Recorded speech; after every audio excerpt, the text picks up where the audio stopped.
Is there a position that is more likely to get you pregnant? I'll say that's a lot that I have just learned. What are the most surprising misconceptions that you've seen when it comes to fertility? so many.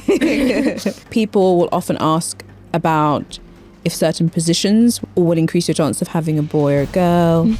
Not going to the toilet because they're worried that the sperm's all going to fall out. Also, a lot of the time not having an understanding around when you're actually fertile. That's really the biggest one. There's a little bit of evidence that having daily sex can slightly lower sperm quality. Really? Yeah, potentially. If you're trying to get pregnant, quit smoking. It increases the risk of miscarriage. Binge drinking, and especially for men, excessive heat exposure to the testicles, like sitting with a laptop, daily hot baths or jacuzzis, can completely switch off your sperm production.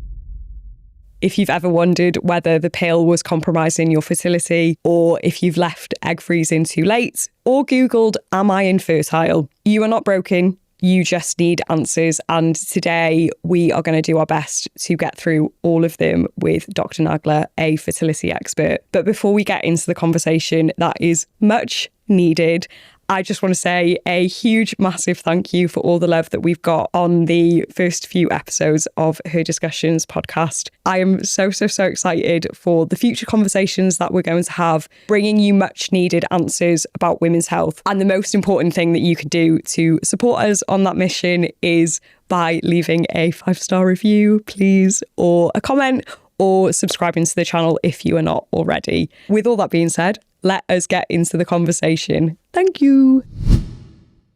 Dr. Nagla, first of all, I just want to say I'm so ridiculously excited for this episode. I don't think we've had as many questions sent in for anyone before, and I think it's such an important topic to break down. Yeah.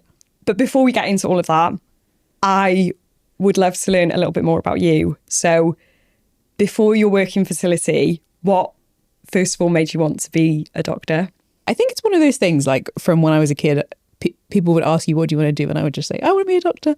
But actually, as I went on, I realised I really liked the kind of science side of things. But more than anything, it was like talking to people and that human aspect. Yeah, my parents didn't really push me that hard to do medicine, but they were obviously happy when I did. And then I went to medical school down in Devon Peninsula, which is now split into Exeter and Plymouth. And that was completely different just from growing up in like East London. I went through all of my placements just feeling like, yeah, this is okay. But it was like when I did my obs and gynae and my labour ward placement, I was like, oh yeah, okay, this is what I'm going to do. And for the listeners who don't know what obs and gynae is, do you mind explaining it and how actually it touches every woman, not just those who are trying to conceive? Yeah, absolutely. So it's such a huge specialty. So you have the obstetric side, which is the kind of childbirth and delivery and the care of pregnant women. And then the gynecology, which is everything from, gynae cancers to fertility, to scanning, to surgery. And fertility is like one subspecialty of it. And the way I got into that actually was, I think I was in my third year and I had a little attachment in an IVF clinic in Plymouth. And I saw this woman who was 28 and had a 3-year-old son, and she had been diagnosed with breast cancer. And she was freezing her eggs before her chemotherapy and radiotherapy. And my consultant was explaining to me that actually this treatment can massively affect your egg reserve and her chances of being able to have another child in the future. And she didn't know if her family was complete. And I was thinking, okay, well, me as a medical student, I didn't know about this. So what are the chances that the average person who is experiencing or has been diagnosed with cancer, going through cancer treatment, knows that their fertility could be impacted? So that was my kind of gateway. Like that was what sparked my interest in infertility. And actually we looked at the numbers in Plymouth and we saw that of the women who were under 40 who had been diagnosed with breast cancer, in the single digits, they'd had discussion about freezing their eggs before their treatment. Yeah. I should have said at the beginning of the episode, pointed out like this is just such a sensitive and emotionally charged conversation that we're having. But I think it's a conversation that it really needs to happen. And I think part of that comes from fertility. you don't need to have babies to live, which is so different from other areas of healthcare where you're treating diseases. But I think that sometimes means people underestimate the importance it plays in people's lives, and maybe rightly or wrongly, the impact it has on people's self-worth and the meaning it gives their life, and the fact that the majority of these women had not been counselled about their fertility before starting their cancer treatment. That is absolutely wild. Yeah. And the issue is that when we looked at the reasons why, a lot of the time it was because maybe we thought it was somebody else's job to, or the surgeon should have spoken about it, or the oncologist should have spoken about it, or the nurse should have spoken about it, or we didn't want to talk about it because actually, you know, we're just thinking about her treatment and, or, you know, saving her life. You know, it feels inappropriate almost to talk about, well, do you know if you're going to have kids after this? But actually, what we know, and like with most things, if somebody tells you that you can't have something retrospectively, that's a lot worse for you mentally than having that conversation beforehand. Yeah. So if I say to you, you know, and you might say, look, I've got 2 children, or I don't want to have children, and that's absolutely fine. But as long as that conversation is being had, because finding out a few years down the line, and when people go through cancer treatment, when they come out the other side, actually that's when they start to evaluate what's really important to them. And if having a family is something that's really important to you, being told at that point, oh, actually, this treatment has really badly affected your chances, that can be really devastating. Yeah. I'm sure there's a lot of women out there who have known for maybe their whole lives that they don't want kids, and that's always been something that they have been quite sure of. I hear a lot that those women sometimes feel offended or feel like all they are baby making machines when they're frequently asked, are they having kids? Are they sure they don't want having kids? But I think it is always important to ask those questions. And it's not just labeling someone as a baby making machine or minimizing them to their ability to reproduce. It's making sure you're having these honest, open conversations before, you know, irreversible changes that you can't go back on. Yeah, exactly. And we shouldn't be asking people, you know, do you want to have children just out of our own curiosity? Because it's just a little bit rude. But, you know, if you're in a situation where you've always felt like having a family is part of your future, then it is worth having those conversations. And that doesn't mean that, you know, you're just at a party or your aunt's house and somebody is asking you, but just having real conversations about what's important to you and how you're going to make those investments for your future. Yeah. Later, we're going to dive into egg freezing, hormone testing, and how modern life actually impacts our fertility. But first, I really want to talk about why fertility is such a taboo topic. Yeah. So I recently got my fertility bloods done. And really interestingly, the clinic that we went to, one of the women who runs the social media for the clinic, she's worked for lots of businesses on their social media. And she said that fertility is like, no, she has never seen anything like fertility on social media, because she says their likes are rock bottom because likes are public. Yeah. But their saves are through the roof. Yeah. Why do you think fertility is so taboo? And what are the impacts that you see from that? Yeah. I think one of the reasons is that we don't think of fertility or infertility as a medical condition. That's the first thing. So people take it very, very personally in a way that you may not with other diseases. You know, it's so often linked to your identity as a person. Especially as a woman. Yeah, exactly. It's something that a lot of us take for granted. Like we have this image, some people even, and I'm not saying this is for everyone, but from a child, you might be thinking of yourself as like a mother. And it becomes so ingrained into your idea of your personhood and what you expect from your future. And then when you couple that with the fact that all we're ever taught is how to not get pregnant, then when you take away contraception, then the logical thought is that, okay, well, I'm not using any contraception, I'm going to get pregnant. But then when you realize that, you know, 1 in 6 couples is affected by infertility, the expectation and the reality are so far apart. Yeah. And that is the source of, I think, so much disappointment and disillusionment. And people take infertility as, you know, they feel guilt and shame and that there's something wrong with them, that they're not a woman. And I'm talking about this from a female perspective. And we're going to talk about male fertility as well. Yeah. But yeah, it hits people really hard. And especially if they're in a time in their life when lots of their friends are having children, you know, they talk about feeling really left behind or really stuck or really lonely. So I think a lot of it is because fertility is treated like this kind of personal virtue and infertility is not seen as the medical condition that it is. Yeah. There's so much I have to unpack on that. I did not realise that 1 in 6 couples were affected by fertility. That's actually, you know, I think about my home group of girls, there's 6 of us, and to think that one of, you know, that's a lot. It's a lot, yeah. And you spoke about birth control as well, which a huge number of the questions that we got were about birth control and the impacts on fertility. But first, what I want to do is hammer down the basics. Yeah. Can you explain the basics of what happens to a woman's body in terms of her fertility over the course of her lifetime? Yeah. So the first thing to say is that as women, we are born with all of the eggs that we're ever going to make.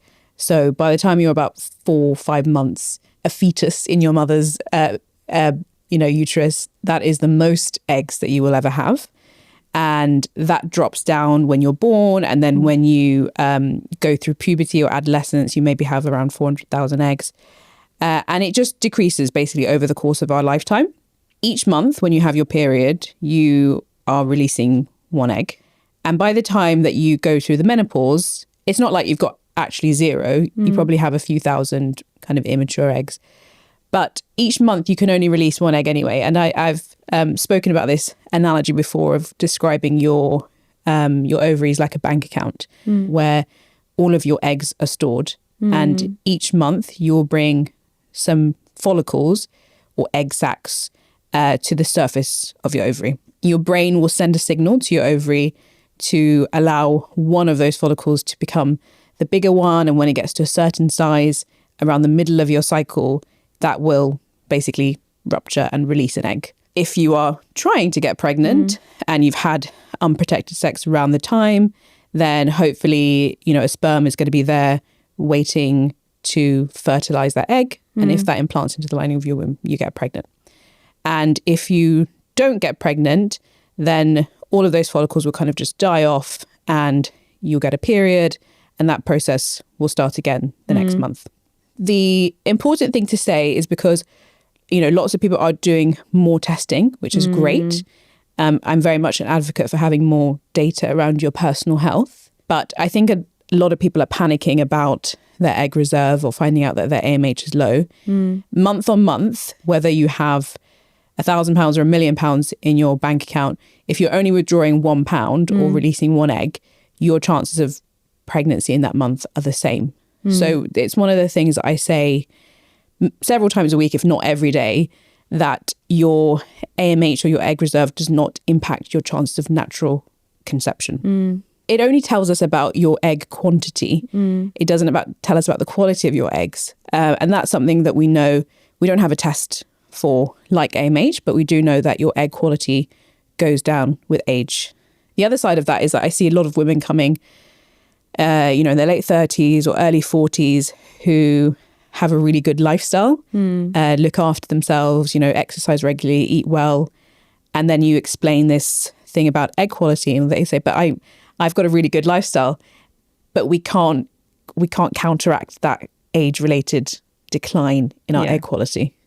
I'm so glad that you spoke about tests because my perspective on fertility has completely changed over the last 2 years. I think Faye 2 years ago really felt extremely angry about the rise in fertility marketing because I felt as though they were almost like a false sense of security in some ways, because actually you can do all the tests that you want. They might all come back normal, but you still might struggle to conceive if there is a physical abnormality that you actually don't know that you are infertile until you try to conceive. Would you agree with that? Yeah, absolutely. So I felt that they were maybe luring women into a false sense of security, capitalising off women's fear.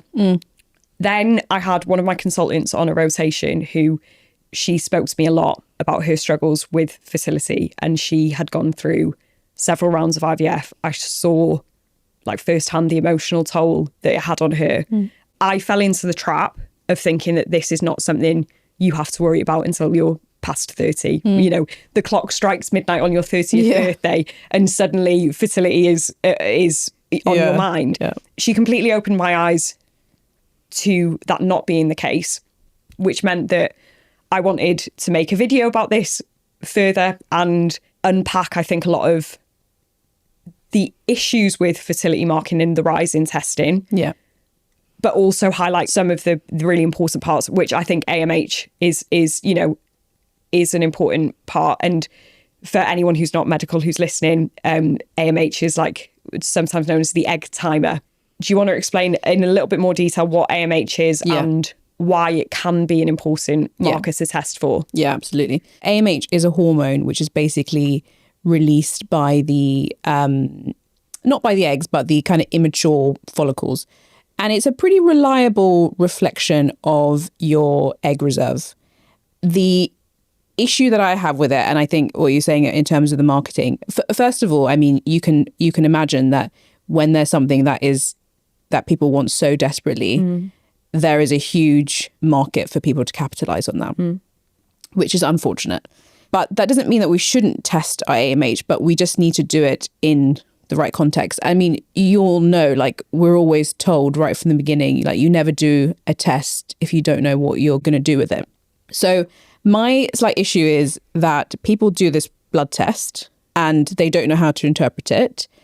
They don't know what it's useful for. And I think it's only half the picture. I really think people also need to be having a scan alongside of it.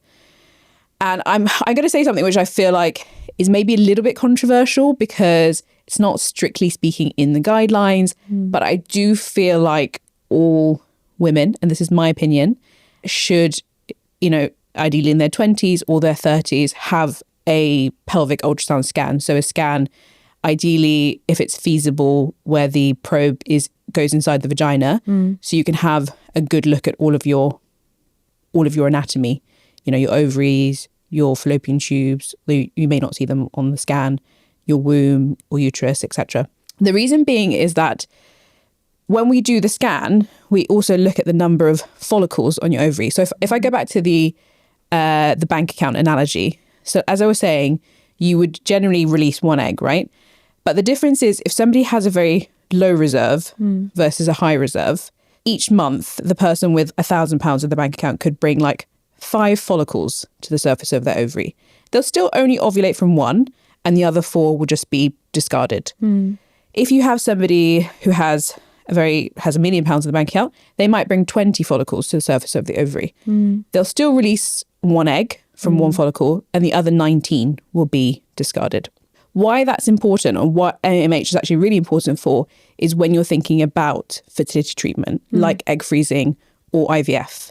When we do, for example, egg freezing, we give you medication. It's the same thing, that hormone that tells your ovary to let that follicle grow to release an egg, but we give you higher doses because obviously we don't want to get one egg. We want to get, as many as we can.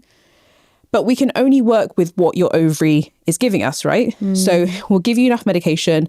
In a perfect world, the person with 5 follicles will get 5 eggs. And in a perfect world, the person with 20 follicles will get 20 eggs. So you can see that that's a very different outcome, right? And that doesn't mean that the person who has 5 eggs has done badly or, they've gone to the wrong clinic or something like that. That's the best that we could have hoped for. So that's why it's relevant. It's not relevant for your chances of getting pregnant each month. It's relevant for us in fertility treatment to know what we can reasonably expect in a cycle, and also to guide us on how much medication we need to give you. I want to go back to the pelvic ultrasound. So what are you looking for when you're looking for the follicles? Is there anything else that you can see on the pelvic ultrasound that you think is important for women to know in their 20s and their 30s? Yeah, for sure.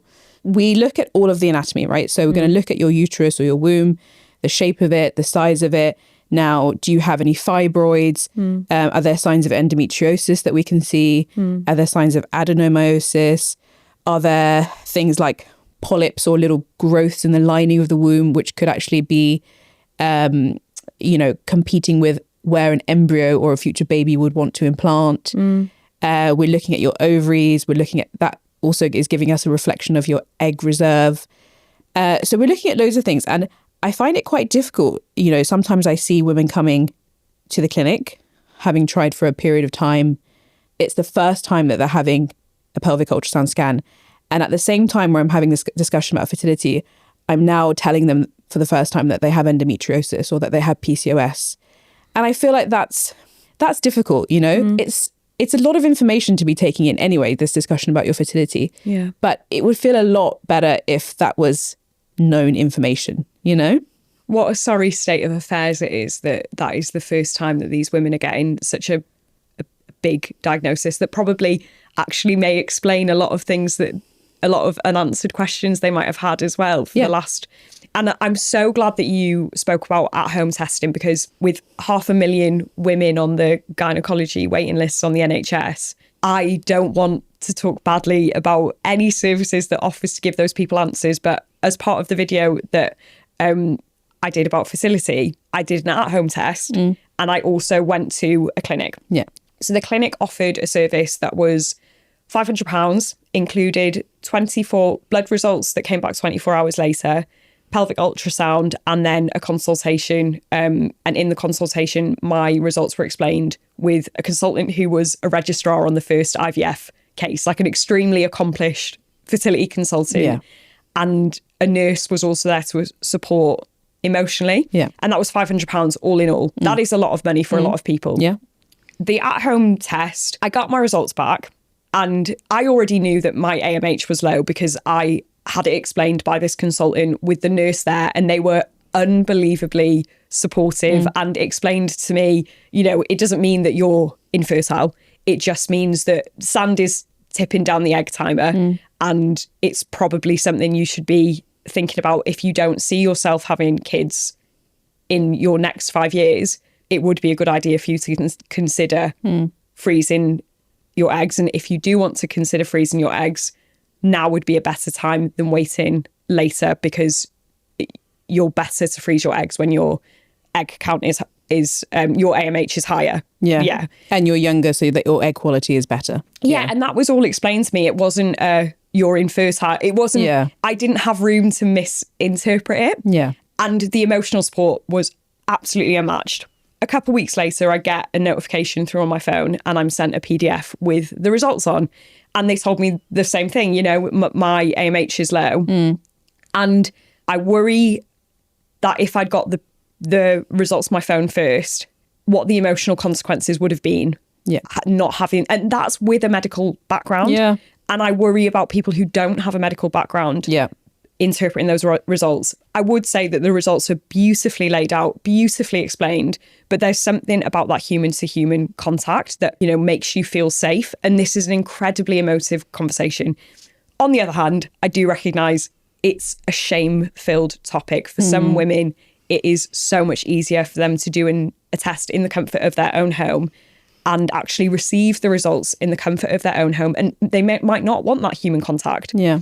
But then I get my results and then they recommend the next steps. And to get a scan was 250 quid. To book in a private consultation with a gynecologist, another couple £100. Yeah. And actually it ends up being more expensive. And look, we're talking about expensive stuff anyway. And in this economic climate, it feels extremely difficult to have these conversations about private options. Yeah. But I think the one thing that we have to be is upfront. Yeah. And I think if you go into these at-home tests, you have to know that you will likely have to spend a couple £100 more to then get further answers. Absolutely. Yeah. So with 500,000 women on the gynecology waiting list on the NHS, we also have a perfect breeding ground for misinformation on social media. And this is why I think it's incredibly important that, you know, women like yourself, doctors like yourself, put themselves out on social media like you have been doing. I cannot emphasize that enough, because I think as doctors, we are losing the war against misinformation. And, you know, I've seen that in practice, and I'm sure you've seen it in practice as well. Yeah. For listeners who are looking for answers about their body, do you have any advice on where they can find reliable information when they might be waiting for these appointments? So I think if you think about your future, and what I would really urge people to first of all do is to sit down either with themselves or with a partner and ask yourself what you really want from your life.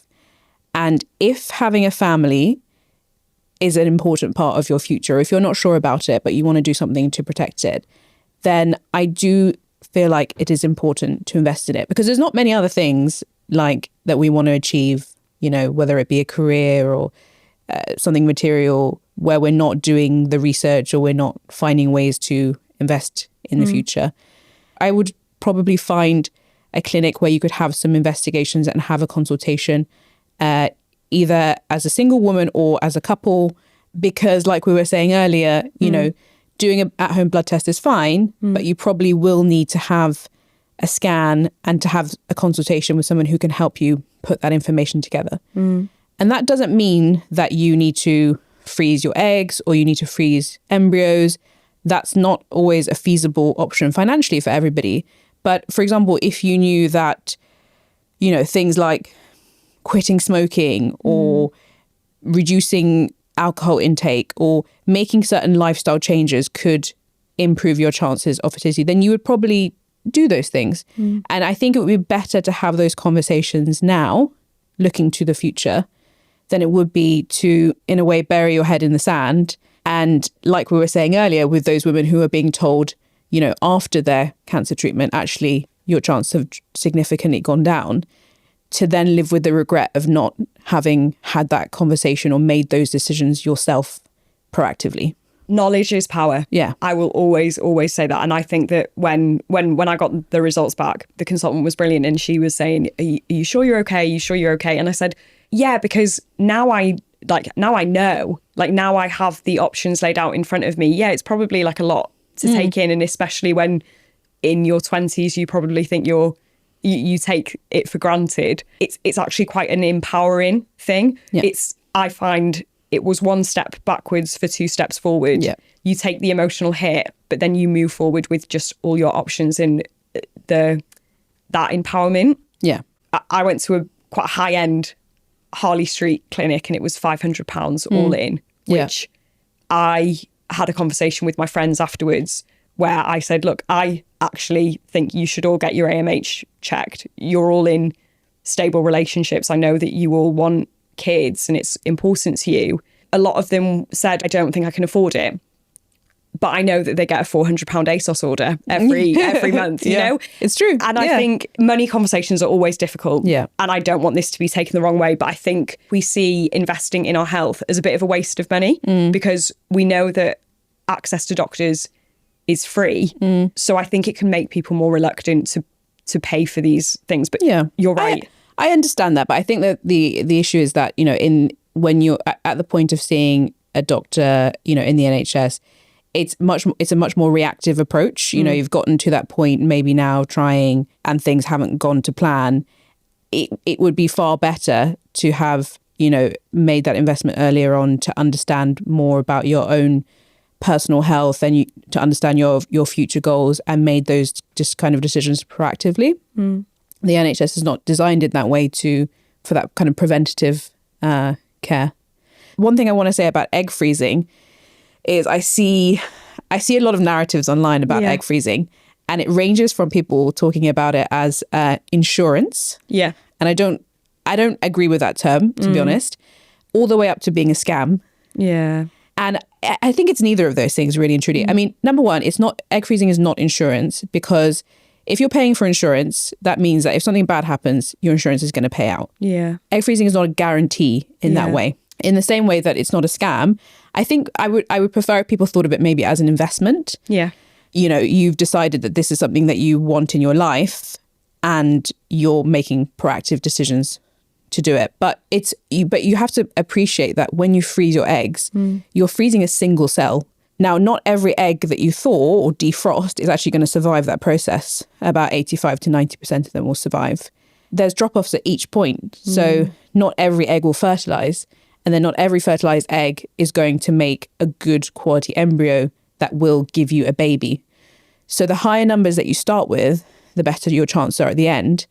But this, you have to remember what I was saying, if you're somebody with a low reserve who gets 5 eggs from one cycle of egg freezing, that doesn't give you actually a very high chance of one baby.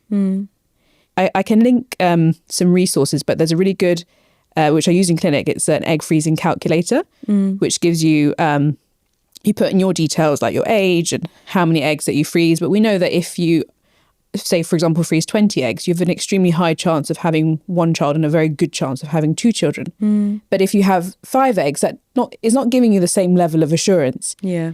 And again, what I was saying about the AMH is that it guides us, right? So we know that somebody who has a potential to maybe get 4 or 5 eggs in a cycle probably needs more cycles to have that same effect. I'm starting the process for egg freezing next month, and I have to say I'm feeling a little bit anxious because I've heard a lot of fun stories about the hormone side. Could you talk me through for my personal benefit as well as the viewers, could you please talk me through the process of egg freezing and what I may expect next month? Yeah, absolutely. So the process of egg freezing, or the stimulating of the ovaries, is basically like the first part of IVF as well. You normally, and this is in a kind of standard protocol, you start your medication, and it's called FSH, which is the same hormone, that signal that your brain is sending to your ovaries, but we give it to you in the form of an injection. So you have that every day. On average, people have a couple of weeks of injections. Now, some people feel absolutely fine. Some people feel good. Some people feel really up and down emotionally. We don't really have a way of knowing who it's going to be, but it's finite because it's, as I say, a couple of weeks of injections. And in that time, you'll be coming in for quite regular scans and blood tests. And the scans are internal scans. So the probe goes inside the vagina. We look at the ovaries and we measure each of these follicles or these little egg sacs. And then when they get to a good size, again, after about a couple of weeks of injections, you have a trigger injection. And that trigger injection basically sets off a process where the eggs kind of mature. Then you have an egg collection. And it's a procedure which is done, it can be done different ways. So some people will have it under local anesthetic. Most places will do it under deep sedation. Essentially, you're asleep, but you're breathing for yourself, but you're not feeling any pain. And it's exactly the same way. There's a probe that goes inside the vagina, and a little needle attached to the probe goes into the ovary and sucks the fluid out of each one of those eggs. The fluid goes straight into the lab. And the embryologist is waiting to check the fluid under a microscope to see if it contains an egg. And one follicle can give you 1 egg. So at the end of the procedure, by the time you've woken up, you'll know how many eggs have been retrieved. But you don't know anything about, the quality or the maturity, for example. That's the process of egg freezing. They'll be frozen, and then, they can be frozen for up to 55 years. And then you come back and decide however it is you want to use them. If you're going through the process of IVF, it's essentially the same thing, but the egg is left in a dish with the sperm to see if it fertilizes. And then over the course of the next 5 days, you see if it gives you an embryo, or we call it a blastocyst. It's just basically a 5-day-old embryo. And at that point, you can either transfer it or you can freeze them and then come back and transfer them at a later date. That has made me feel a little bit anxious thinking about waking up and being told how many eggs have been retrieved, and then likely, the recommendation of, right, we need to probably do another cycle, or we've got enough. Is that generally what happens? Yeah, so you would see how many you get. And again, it also depends on your future family planning goals. So yes, if you retrieved, say, 5 eggs, then the recommendation is probably going to be that you have a further cycle. But it depends. And also the really important thing, and all of these things that we've been talking about have been about quantity, not quality. And the younger you are, the better quality the eggs are, right? And we know that because when we look at women who are under 30 who get pregnant, 1 in 10 of them will have a miscarriage. And then when you look at women who are over 40, 45, over half of them will miscarry. And that's more so because of egg quality and the genetic makeup of that embryo. So in preparation for my egg freezing, I really wanted to do a bit of a health kick and cut alcohol, make sure that I'm eating better, make sure that I'm exercising better. Have I left that a little bit too late if I'm going to start the process next month, or is that still important for me to be doing? Yeah, I really like this question because I had somebody very close to me going through IVF who had spoken to a friend or seen something online, and they had quite a low egg reserve actually, and they called me up and they said, I haven't been on this specific diet, like should I cancel my treatment and start again in 6 months? And I was like, absolutely not, So in terms of, lifestyle, there are a few things that you can do, and most of those things are not going to dramatically change your outcome. And I say that because, again, it comes back to what we were saying about women feeling a lot of personal guilt and shame. That one glass of wine you had, or that odd cigarette you had, or that McDonald's you had is not the reason why you're not getting pregnant. Okay, so let's just, in terms of evidence, things that you can do to improve your chances. Quitting smoking, that's probably the biggest one. Reducing alcohol, having a healthy BMI. In terms of diet, the only diet that has some evidence around it is having a Mediterranean type diet. You don't need to cut out entire food groups. And I know there's a lot of things about, ultra processed food. And don't get me wrong, you should try to stick with a whole food Mediterranean type of diet. But you also don't need to beat yourself with a stick if you had a chocolate bar, Okay.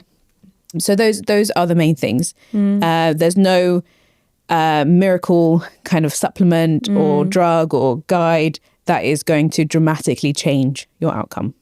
I'm really happy you touched on the shame thing, because I think the first thing that I thought when I got my low AMH back was, God, what have I done that's caused this? Is this, all the 2 years in the NHS living off NHS biscuits to get me through the afternoon? Or was it my stress? And that personal blame really is difficult to navigate.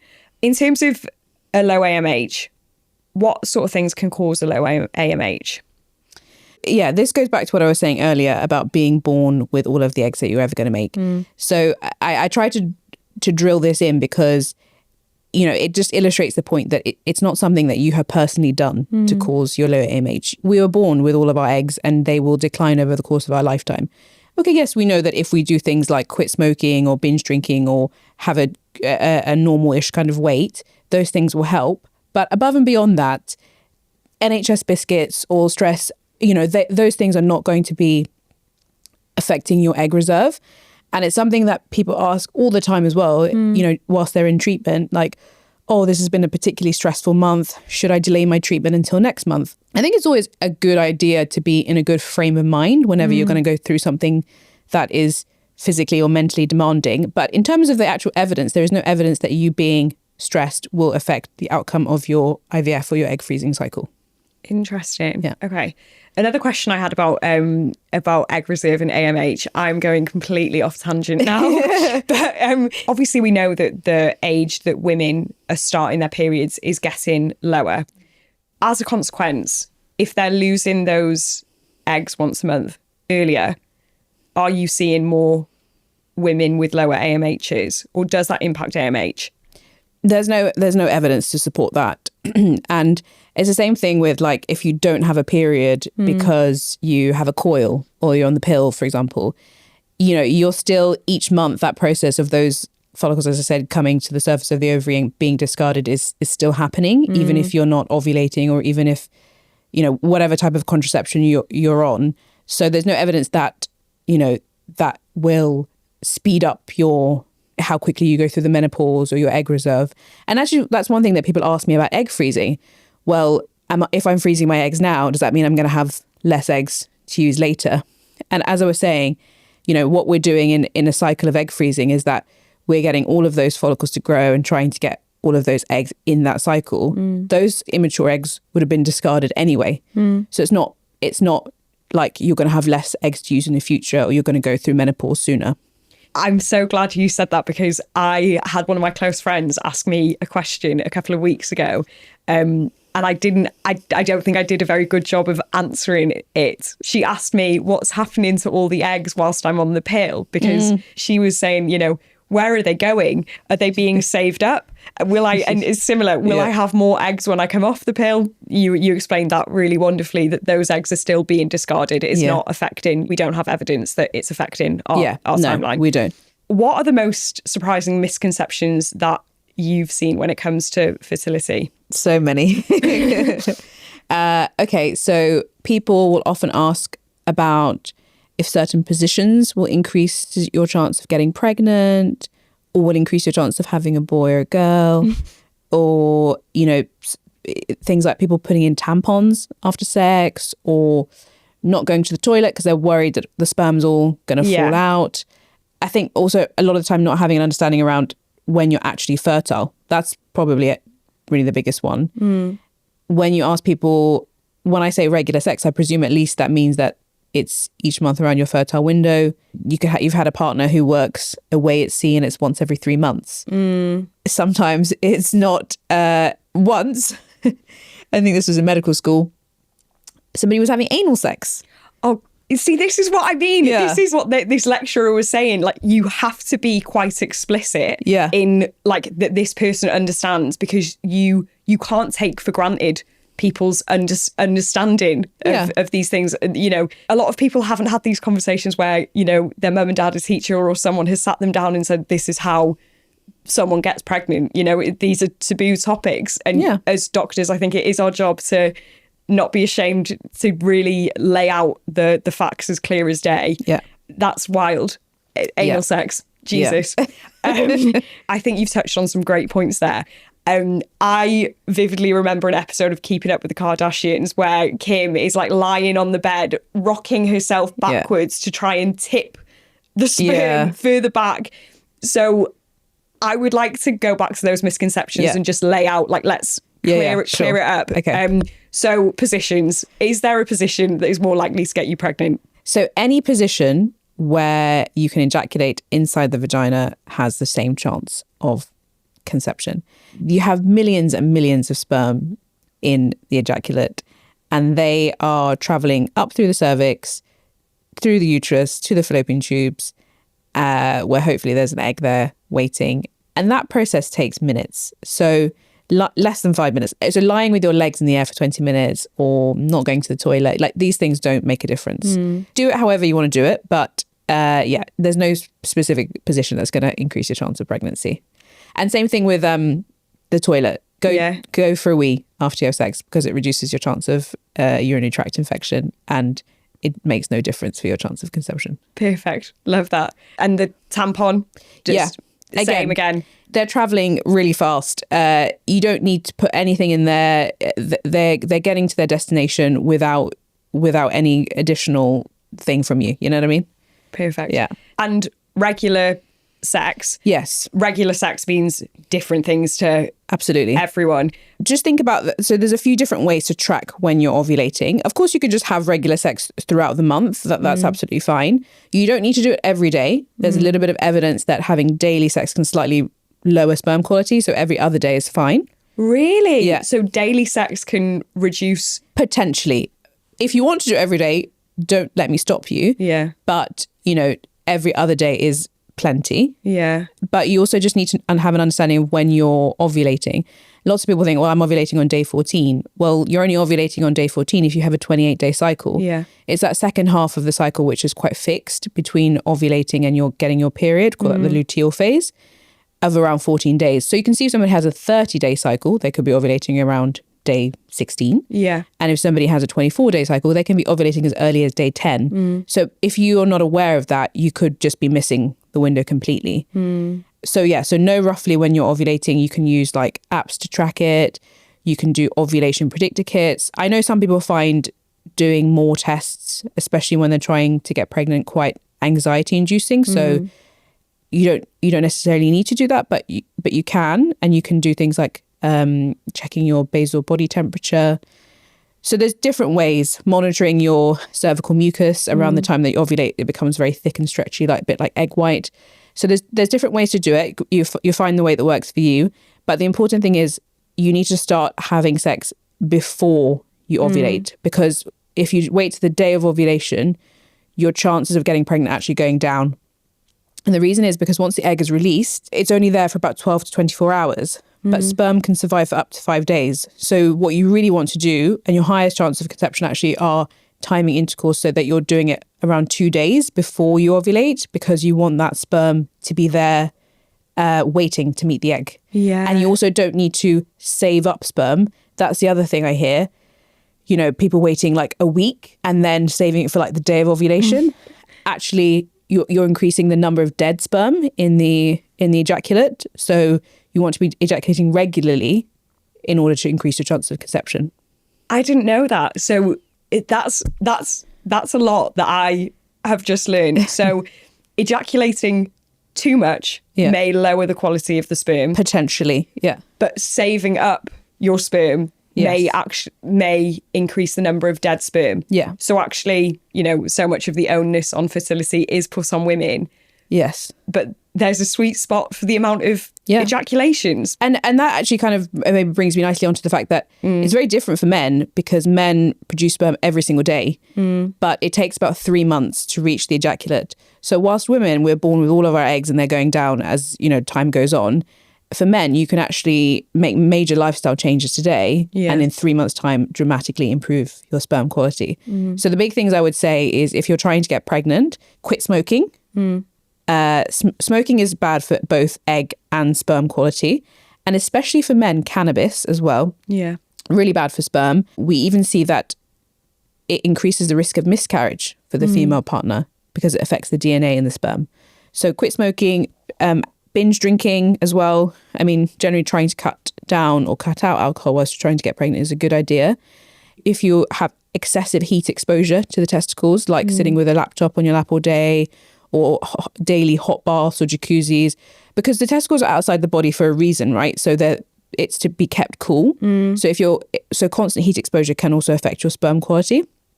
For men who go to the gym, things like steroids, anabolic steroids, can completely switch off your sperm production. You know, taking supplements, things like testosterone as well, that tells your brain that there's enough testosterone, so we don't need to produce more.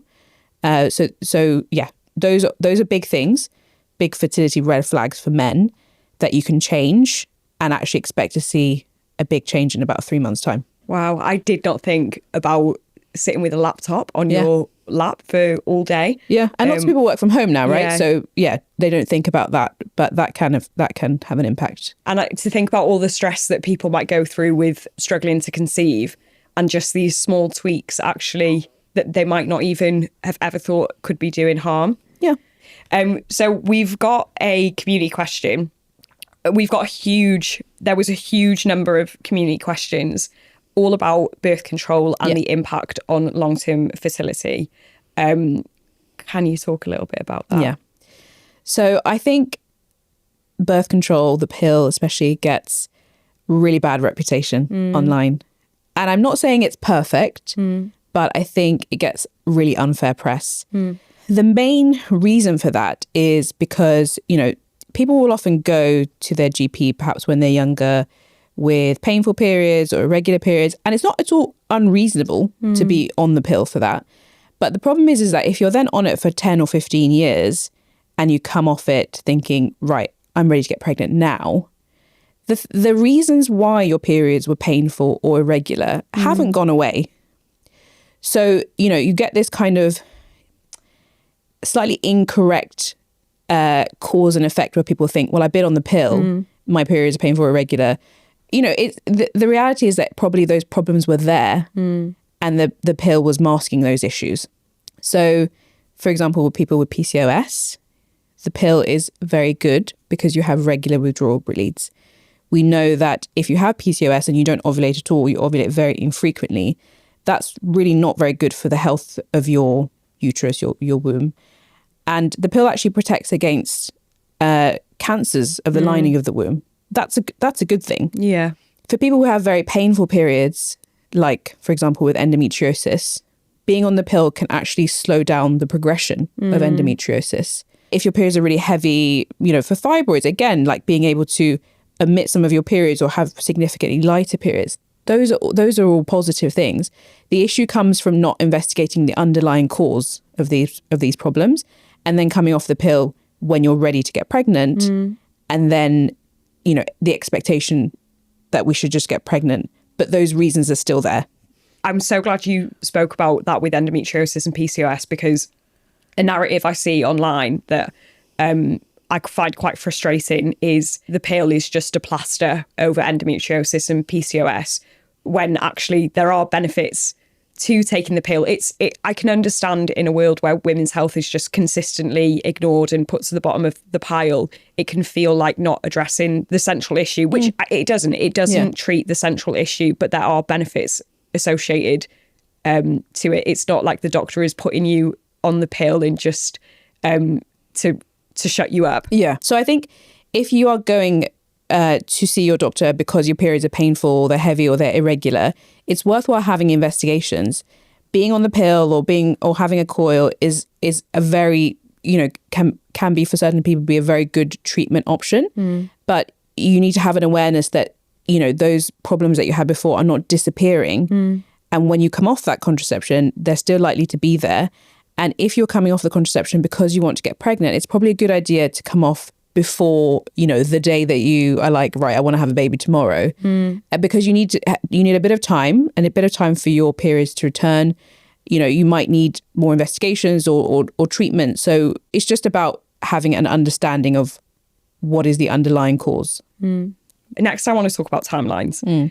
Do you think that too many women are leaving thinking about their fertility until it's too late? That's a tricky one. I mean, I'll say yes in terms of thinking about their fertility. It's such a personal choice about when to start a family. And generally people are starting families later. And it's not even always a personal choice. Sometimes it's just, outside circumstances. A lot of people don't feel financially that they're in a position to have children. So there's a lot of societal reasons why people are also delaying.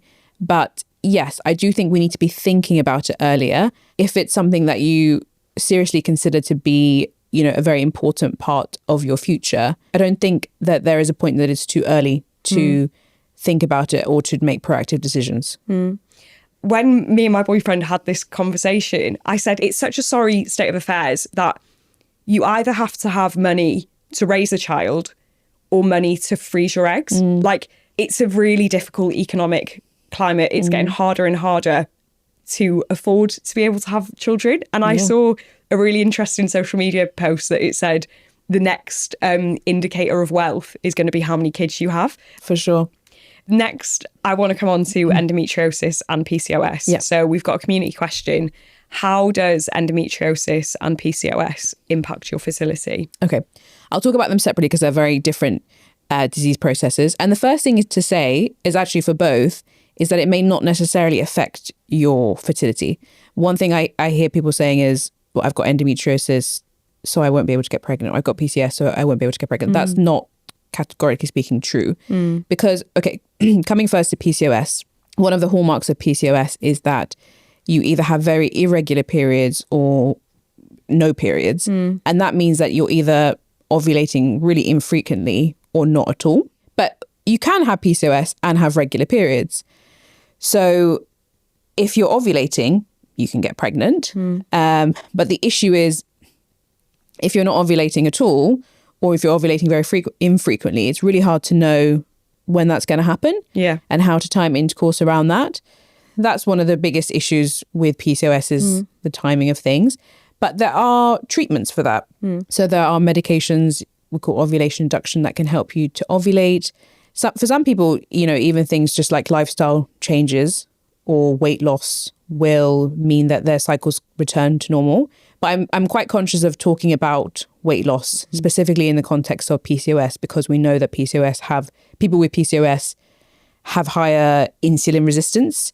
So one of the things that's really frustrating is when somebody comes with PCOS and they're just told, just go and lose weight. Well, it's by definition more difficult to lose weight. Yeah. And also then, that might have impacts for things like funding for, NHS funding for fertility treatment. So weight loss and lifestyle can be a management option, but it needs to actually come with support, not just being told to go and lose weight. Yeah. So that's one thing. But those things you can treat, like, helping people to ovulate with certain medications. There's some evidence that, the insulin resistance that people with PCOS experience can also affect things like the egg quality. So those are the main ones for PCOS. It's around ovulation. But as I say, it's something that's relatively easily treated. I'm really glad that you said the important thing to point out is that just because you have those conditions, it doesn't mean you can't get pregnant. Yeah. Because that also, you see women with those conditions who are lured into this false sense of security, and then they don't go on contraception and then get pregnant when they don't want to be getting pregnant. What about endometriosis? Yeah, so endometriosis is a bit different. So endometriosis basically is, so the endometrium is the lining of the womb, and there's part of that which you shed each month when you get your period. So endometriosis is when you have cells that are similar to that lining. They grow outside of where they should be. And the most common places are in the ovaries, in the fallopian tubes, but it can go far beyond the pelvis as well, even in the lungs. And the hallmarks of it is that people usually have very painful periods. It's a spectrum. So some people have quite mild disease and it doesn't affect their fertility and they get pregnant without any help. And then you have more severe cases. So endometriosis can cause scar tissue inside your pelvis. That can affect your fallopian tubes. As we were saying earlier, the fallopian tubes is where the egg and the sperm meet to fertilize. So if you have scar tissue that affects your tubes, that can affect that process. It can make it harder for the ovaries to release an egg. If you have endometriosis in your ovaries, you might hear people talking about like these chocolate cysts in the ovaries. That can impact the egg reserve and the egg quality. And it's also just a general condition where things are quite inflamed and angry in your pelvis. And that can be a little bit of an inhospitable environment for pregnancy. But again, so it depends on what your goals are. Some people will get pregnant without help. Some people will need IVF. Some people will need surgery before IVF. It's also possible to have your eggs frozen before going through a major operation for endometriosis, especially if you're going to have big cysts removed from your ovaries, because, it's not through the fault of your surgeon. It's just invariably when you take away the cyst, you take away some healthy tissue as well. And that can cause your egg reserve to drop. So it's possible to stimulate the ovaries, extract those eggs and freeze them before you go through a big endometriosis surgery. And I think we spoke about the women with cancer who weren't spoke about these options. It's really important for women with endometriosis to also know that they can freeze their eggs before these surgeries. I think my experience is a bit skewed because I work in a very busy centre in London. So these conversations we have fairly routinely. Yeah. But we also work as a satellite clinic for clinics further afield. And we just did an egg collection for a woman recently who kept on having her endometriosis surgery cancelled. And just last minute, somebody said, "What are you going to do about your fertility?" And she was like, "What do you mean?" They were like, "Well, you're going to have this operation. Have you thought about freezing your eggs?" Like, this lady was coming up to her surgery. It was cancelled on the day. And she opportunistically managed to freeze her eggs. But that could have just as easily not happened. They're bringing up the fertility on the day of or just before an operation. She's probably waited in pain for months. Years. Yeah, years. And it's because the surgery was cancelled that she had the chance to do that. Yeah. God, and it's just because you just can put yourself in that woman's shoes of being so desperate for this operation, but then having to weigh that up with her concerns about her fertility. That's why are we putting women in that position? And she wasn't thinking about her fertility because she was living every day in so much pain. Yeah. And that's why it's our responsibility as doctors, as healthcare professionals who are looking after these women to try to protect their future interests. Because the goal is that after this operation, she's hopefully not going to be in this level of debilitating pain. And maybe when that happens, she might think, what else do I want for my life? Do I maybe want to start a family? It's not the case for everyone, but if it is, it's our responsibility to have had that conversation before. Yeah. I'm so glad you spoke about that. Another group of conditions that affect fertility that I do not think is spoken about enough is STIs. Would you mind explaining how STIs can impact your fertility? Yeah, absolutely. Well, we know that most people who will have an STI, specifically chlamydia, will not have any symptoms at all. But we know that even just one case of chlamydia can badly affect your fallopian tubes. So again, this is what we're going back to saying about, treatment being quite reactive. So if we try to think a bit more about a preventative approach, like quitting smoking, whatever, well, actually having regular STI screens or using barrier methods of contraceptions, that's really important for your future fertility. And we have these conversations with women from, in secondary schools when they're teenagers about not getting pregnant. I think there's something to be said about having the conversations about protecting your fertility from the point that you become sexually active. So having these conversations in schools about not just protecting yourself from pregnancy, but protecting your future desire for pregnancy as well. Exactly. Another community question that we had is, how do you know something is wrong with your fertility? What signs should women look out for?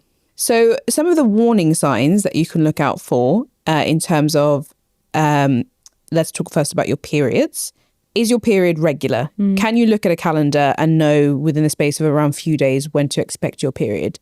If the answer to that is no, or you're not having a period each month, then that deserves investigation, right? Do you have PCOS? Are there other hormonal issues? Are there thyroid problems? So you need to have some investigations. Are your periods really painful? And this is the issue because we've told for so long that these are women's troubles, or, you just put up with the pain, or some people have higher pain thresholds. If your period is so painful that you are cancelling social plans, you can't go to work, that's not normal and that needs investigation. And if your periods are so heavy that you are flooding through pads, or you're having to use pads and tampons, or you're actively avoiding leaving the house on certain days of the month, again, that's probably too heavy. And that should be ringing alarm bells for things like fibroids, endometriosis, PCOS, other hormonal imbalances that you need to take a look at. Another community question we had was, how many years before trying for a baby should you start thinking about your fertility? You could argue that there's not like a limit on that in terms of just your lifestyle, right? Like in terms of having a fertility friendly lifestyle, should we say, like smoking or binge drinking, or just having a generally healthy lifestyle. I don't think it's too early to have those conversations really at any stage. And those things are going to help you in all your areas of life. If you living a healthier lifestyle is just better for you in general. It's not an either or thing. And it's so personal as well. If you know that is something that is important to your future, the earlier, the better. And if you thought about infertility as a medical condition, in the same way that you thought about other, like a heart condition, for example, well, probably you would try to have a good diet and a normal weight and all those sorts of things. You wouldn't say like, okay, well, by the time I'm 35, I'm going to start thinking about that. You would just probably try to make those choices earlier on. So you've co-authored a lot of research into fertility. Is there any area of fertility you think there isn't enough research on that you'd like to see more of? Well, I think women's health as a whole is woefully underfunded. I mean, that's a really hard one. Like all of it. Yeah, I think conditions probably like endometriosis, because the thing is, like, endometriosis affects like 1 in 10 women, 10% of the population. That's the same as diabetes. When you look at, how much funding goes into diabetes versus something like endometriosis, it's like a drop in the ocean. I have never thought of it that way, that endometriosis affects the same proportion of people as diabetes. And you're completely right. We have entire diabetes consultants in hospitals, but there's nowhere near the same level of investment into endometriosis. Yeah, women's health on the whole is just, the level of funding is really quite appalling. Community question. when should you start thinking about freezing your eggs? And do you have an age that you would say is the best? So I would say if you are thinking about freezing your eggs, ideally you want to do it before 35, if you can. I'm seeing more and more women who are coming to do it in their 20s. Some of them are being paid for by the tech firms that they work at. That's an interesting trend I'm seeing at the moment. The younger, the better, because, you know, again, it's not just about quantity, it's also about the quality. So if you are able to do it younger, then that would be good. But, you know, even doing it, say, after 35, it's fine, but we just have to have kind of reasonable expectations about what we can hope to achieve. And we might need to get more eggs because we know that, you know, the quality is not going to be as good as if you came when you were 25. I'd really like to speak about the difference between egg freezing and embryo freezing and how that can impact success rates as well. Yeah, absolutely. So as I was saying earlier, the first part is the same, you know, in terms of stimulating the ovaries and extracting the eggs. For egg freezing, you freeze at that point. Then if you're freezing embryos, you're going to see how many of those eggs fertilize and then how many of those develop over the next, 5-6 days to give you a good quality embryo. Now, when you freeze an egg, you're freezing a single cell versus an embryo, which is between like 300 and 500 cells. So it's a bit more robust and it has a higher chance of surviving the thawing process. So as I was saying, when you defrost or thaw an egg, it's about, let's say 85-90%. For embryos, about 95% survival. So you will lose fewer in that defrosting, thawing process. And also you have a lot more information. If you know, for example, you have X amount of good quality embryos, that gives you a bit more assurance about, your chances of a live birth. You don't have as much information when it comes to egg freezing. And would you recommend, I guess it's a case-by-case basis, but what conversations do you have with your patients when you're helping them decide which is best, egg freezing or embryo freezing? So, I mean, first of all, it's personal circumstances, right? If you're coming as a single woman, there's that conversation isn't there because you're freezing your eggs. If you're thinking about freezing embryos versus eggs, the important thing to remember is that eggs belong to you, and embryo belongs to you and your partner, and you're creating human gametes together. So you also have to go through some legal paperwork to say, well, if something happens to one of you, if you break up, if one of you dies, what's going to happen to those embryos? Do you give permission for the other person to use them? So that's depends on obviously your personal circumstances. I've seen people do things like extract eggs, freeze half of them as eggs and freeze half as embryos. Interesting. That's something that you can do. Again, these are quite personal choices. But generally speaking, if you are married or if this is the person that you are wanting to have children with in the future, then freezing embryos has certain advantages. But the important thing to remember is that they belong to two people, not just to you. Gosh, that's it, as if the conversations weren't heavy enough. Then you have to have with your the conversation with your partner. What happens if one of us dies and we just have these embryos lying around? God. Yeah. Another community question I think is really important to talk about, but a little bit sensitive, is can abortion impact fertility? This is a bit of like a nuanced kind of answer. So it depends, right? Having an abortion or termination in and of itself is not likely to affect your fertility. But, for example, any procedure where you have put something inside the womb, whether that is a surgical management of a miscarriage or a termination, or, that does have the potential to create scar tissue inside the uterus. I think that's one of the things actually we probably don't talk about quite enough. Okay. Is this condition called Asherman syndrome. Essentially, as I say, anything where you're placing an instrument inside the uterus has a potential to create scar tissue. So if somebody comes after a miscarriage or termination where they've had this procedure, for many, many months they're not having a period or their periods are significantly lighter, that should also just ring some alarm bells for this condition. And you need to think about, is there potentially any scar tissue inside the womb? But having a termination in and of itself doesn't, increase your chance of infertility. I think what happens sometimes is that people get pregnant quite young. You see people coming in their 30s, for example, and they're like, oh, yes, I had a termination when I was 16. And then they incorrectly link that to the fact that they're having difficulties getting pregnant now. But that was probably 15 years ago, or more even. So you can't underestimate the time and age from a last pregnancy. Yeah, I mean, the termination on its own is not going to be the reason why you're having difficulties getting pregnant now. But often we see that it's many, many years ago. Yeah, God. It's just, there's a lot of feelings to navigate. Yeah. How do you personally support couples and women going through these conversations and processes? I think the first thing I would say is if you're going through this as a couple, that, I would hope that people will think about this as a team effort, rather than thinking, well, you're the problem or you're the problem. And oftentimes, look, the onus has been on the woman. So sometimes I think when you realize there's a male factor, it can sometimes feel like it's kind of leveling the playing field a little bit. Yeah.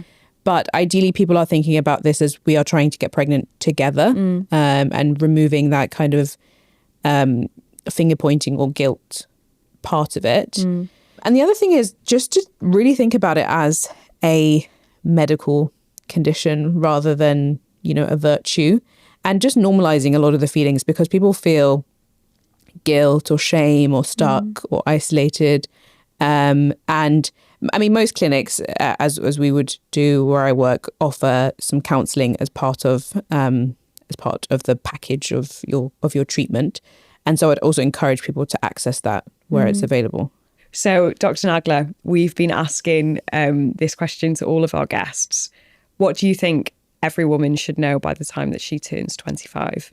I think every woman should have an understanding of, first of all, your anatomy, and correctly naming and understanding your anatomy, and also an understanding of how your menstrual cycle works. Because I think if you're starting out from a place of understanding, if something is, not going to plan or not happening as you would expect, that probably is going to trigger something to say, oh, maybe I should go and have that checked out. Maybe it's not normal for me to not be able to go to work when I get my period. I think if we have a better understanding of our bodies, of our anatomy, of our menstrual cycles, then we're much more empowered to know when something is wrong and seek help.